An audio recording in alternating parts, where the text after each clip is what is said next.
حاصل ہو تو پھر دعا کریں اللہ اس پر استقامت عطا فرمائے، پھر اس پہ ڈٹ جائے۔ نبی پاک صلی اللہ علیہ وسلم نے فرمایا میں اس بات کا خوف نہیں کرتا کہ میری امت کمزور ہو جائے گی، اس بات کا ڈر نہیں کہ پیسے ختم ہو جائیں گے، نہ یہ خوف ہے کہ بھوکی مرے گی۔ حضور کس بات کا خوف ہے؟ تو نبی پاک نے فرمایا خوف یہ ہے کہ ان کا یقین کمزور ہو جائے گا۔ یاد رکھیں اگر اعتبار نہ ہو تو گھر نہیں چلتا، تو اگر اللہ رسول پر یقین کامل نہ ہو تو پھر بندہ مسجد نہیں آ سکتا، پھر اس کا دین نہیں چلتا، پھر اس کے لیے مشکل ہے نماز، پھر اس کے لیے مشکل ہے راہ خدا میں خرچ کرنا۔ میرے نبی پاک نے فرمایا یوں نہ کہا کر کہ یا اللہ چاہے تو دے چاہے تو نہ دے، جب مالک سے مانگ تو کہا کر یا اللہ تجھی سے مانگنا ہے، میں لے کے اٹھوں گا، تو مجھے دے گا۔ فرمایا جتنا تیرا یقین کامل ہوگا اتنا ہی اللہ تجھے جھولی بھر کے عطا فرمائے گا۔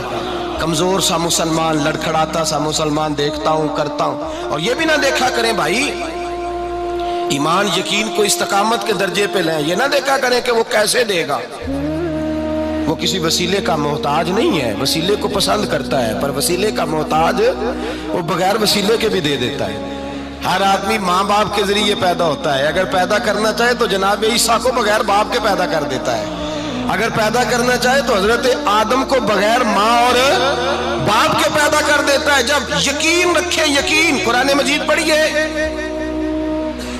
حضرت موسیٰ علیہ السلام فرعون کے دربار میں کھڑے ہیں، چاروں جانب دشمن ہی دشمن ہے،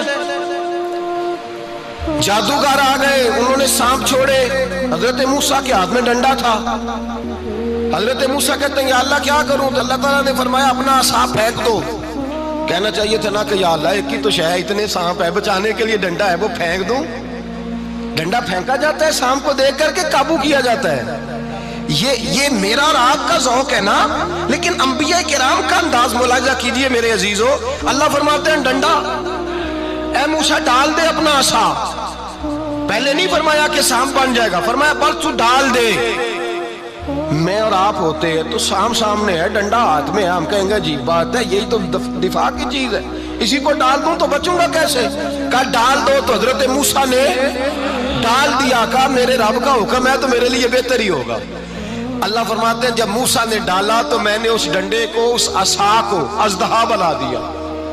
اب کبھی عصا بھی اژدہا بنے، کبھی چھڑی بھی بہت بڑا اژدہا بنی ہے، لیکن قرآن کہتا ہے جناب موسیٰ نے ڈالا تو اللہ نے اژدہا، بلکہ اس سے پیچھے چلیے، عورتیں کمزور یقین کی ہوتی ہیں نا، جناب موسیٰ پیدا ہوئے تو اللہ فرماتے ہیں میں نے موسیٰ کی ماں کے دل میں بات ڈالی، ماں کے دل میں صندوق میں ڈال کے تو اس کو دریا میں بہا دے۔ اور بھائی صندوق میں کہہ سکتے ہیں نا آکسیجن کیسے جائے گی، اور دریا میں بچے بچنے کے لیے ڈالے جاتے ہیں کہ ڈوبنے کے لیے ڈالے جاتے ہیں؟ ماں کے دل میں یقین کمزور نہیں تھا ماں کا۔ انبیاء کے ماں باپ موحد ہوتے ہیں، دین کو ماننے والے، ماں کے دل میں اللہ نے بات، اللہ قرآن میں کہتے میں نے وحی کی، میں نے القاء کیا، میں نے بات ڈالی۔ حضرت موسیٰ کی ماں کہتی ہے میں نے ڈال کے نا سمندر میں بیٹا، میں نے سمندر میں بیٹا ڈال کے صندوق میں بند کر کے رب کے حوالے کیا۔ آپ فرماتے ہیں میرے مالک کا بھروسہ کیا تو پھر میرے مالک کا کام دیکھو، کمال دیکھو، میں نے دریا میں ڈالا، اللہ نے فرعون کے گھر میں میرے بیٹے کی پرورش کرا دی۔ یہ یقین کہ حضرت موسیٰ کے پاس قوم آئی، قرآن پڑھیے، کہا جناب پانی چاہیے، وَإِذِ اسْتَسْقَىٰ مُوسَىٰ لِقَوْمِهِ، موسیٰ نے اپنی قوم کے لیے پانی مانگا، ہم نے کہا فَانْفَجَرَتْ مِنْهُ اثْنَتَا عَشَرَةَ عَيْنًا، اپنا ڈنڈا پتھر پہ مارو۔ عقل والا آدمی ہوتا تو اڑ جاتا، کہتا یا اللہ پتھروں سے بھی کبھی پانی نکلا ہے؟ اضرب بعصاک الحجر، مارو پتھر پہ ڈنڈا۔ اللہ کے نبی نے منٹ نہیں لگایا، ٹھا کر کے ڈنڈا لگایا، فَانْفَجَرَتْ مِنْهُ اثْنَتَا عَشَرَةَ عَيْنًا۔ اللہ فرماتے ہیں جناب موسیٰ نے ایک عصا مارا، میں نے 12 چشمے جاری کر دیے۔ تو لے تو اللہ کرتا ہے، اللہ کہتا ہے پڑھ نماز روزی دوں گا، کہتا ہے سوچتا ہوں۔ اللہ فرماتا ہے آجا مسجد میں تیرا ہو جاؤں گا، کہتا ہے دیکھتا ہوں۔ رب فرماتا ہے تو میرے محبوب کی غلامی کر، میں تجھے محبوب بنا لوں گا۔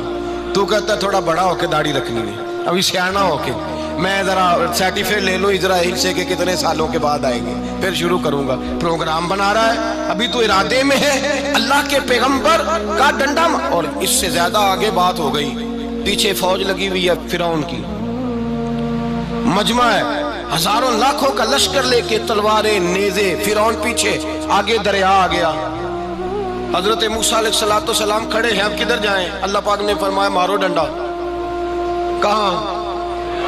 پانی پہ ڈنڈا مارو۔ اب حضرت موسیٰ علیہ السلام پانی پہ ڈنڈا مارے تو پانی ابھرے گا، اس سے زیادہ کیا ہوگا؟ پہلے پتھر پہ ڈنڈا مروایا تو پانی نکلا، اب پانی پہ ڈنڈا مروایا فَإِذْ فَرَقْنَا بِكُمُ الْبَحْرَ فَأَنْجَيْنَاكُمْ وَأَغْرَقْنَا آلَ فِرْعَوْنَ۔ اللہ فرماتے ہیں موسیٰ نے پانی پہ ڈنڈا مارا تو میں نے پانی میں رستے بنا دیے۔ ایک جگہ ڈنڈا مارا تو پانی نکل آیا، دوسری جگہ عصا مارا تو پانی خشک ہو گیا، 12 چشمے بن گئے، 12 رستے بن گئے دریا میں سے۔ حضرت موسیٰ علیہ السلام گزر گئے اور اللہ فرماتے ہیں فرعون بھی آیا تو اسے میں نے غرق کر دیا، اور وہ کھڑا دیکھتا ہی رہ گیا کہ بنا کیا ہے۔ جب یقین کامل نصیب ہوتا ہے، اعتماد کی دولت اللہ دیتا ہے، جب انسان کو یہ انشراح صدر ہو جاتا ہے کہ میری نجات خدا کے حکم میں ہے اور رسول اللہ کے قدموں میں ہے، جب اسے یہ انشراح حاصل ہوتا ہے تو پھر نماز کا لطف آتا ہے۔ غور کیجئے کیا جملہ کہہ دیا میں نے۔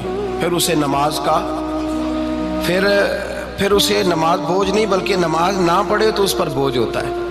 پھر قرآن مجید اس کی روح کا ساتھی ہو جاتا ہے، پھر عبادات، تقوی، پرہیزگاری، پھر وہ ایک سنت کے چھوٹنے پر پریشان رہتا ہے جب یقین کی دولت نصیب ہوتی ہے۔ قرآن مجید فرقان حمید نے کہا ایمان لاؤ تو پھر ایمان پہ ڈٹ جاؤ، مسلمان بنو تو پھر اسلام پر۔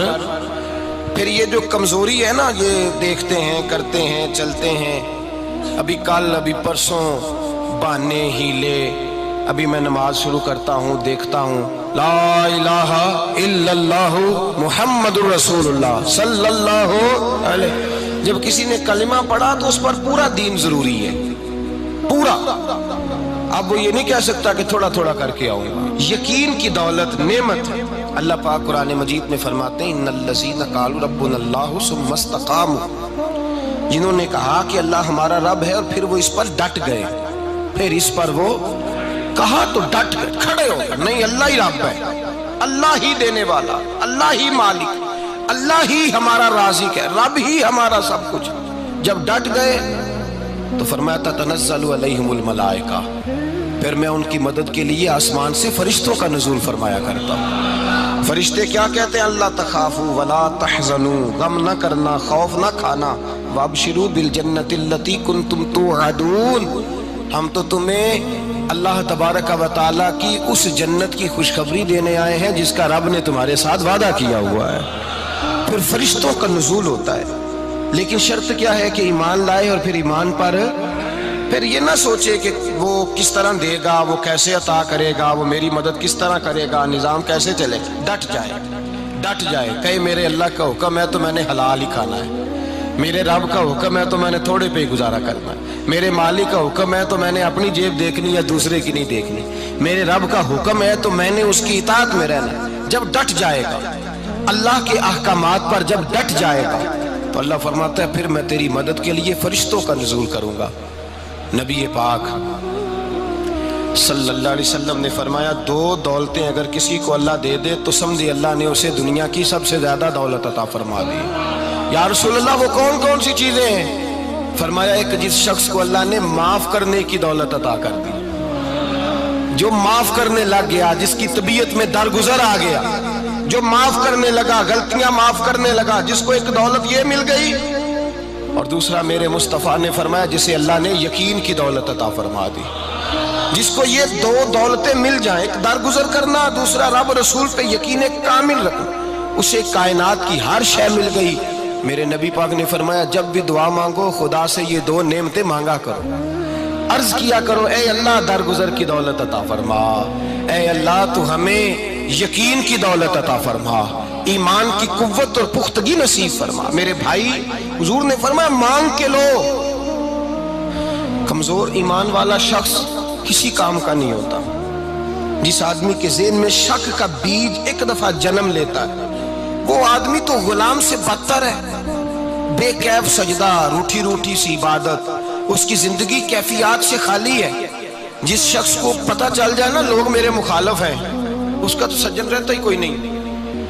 اصل بات یہ ہوتی ہے کہ یہاں سوچ بیٹھا ہے کہ دنیا میرے خلاف ہے، مخالفت یہاں بیٹھ گئی ہے، دو بندے باتیں کر رہے ہیں تو پریشان ہے، میرے خلاف ہی لگے ہوئے ہیں، میری ہی بات ہو رہی ہے، کیونکہ اصل تکلیف کہاں ہے؟ اور اگر یہاں یقین کامل ہو گیا نا کہ سارے مجھ سے پیار ہی کرتے ہیں، تو پھر دو بندوں کو بات کرتا دیکھیں گے تو یہی سوچے گا میری تعریفیں کر رہے ہیں۔